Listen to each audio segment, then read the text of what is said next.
چې څوک دا کلمات د ساري وکړه ته ووایي 7 مرتبه چې د دې ورځې څومره کارونه یي څومره غمونه یي ټول به رب العالمین آسان کړي والله به ولا ختم کړي. حسبي الله لا اله الا هو عليه توکلت وهو رب العرش العظیم.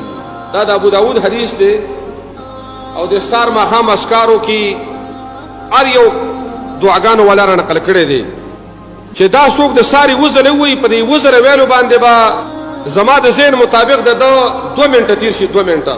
خو د الله نبي فرمایي چې په دې ورځ باندې د ده څومره ټینشنونه او کارونه او غمونه یي ټول به رب العالمین ختم کړي. معنی هم دا ده چې حسبي الله لا اله الا هو کافي دی مال راغ الله چې نشته د لایق د عبادت سوا د الله نه. علیه توکلتو په دغه الله باندې زما توکل او بروسه ده. وهو رب العرش العظیم او دا الله رب العالمین دغه عرش عظیم رب دی زما په هغه لوی الله باندې بروسه ده هغه مال کافي دی.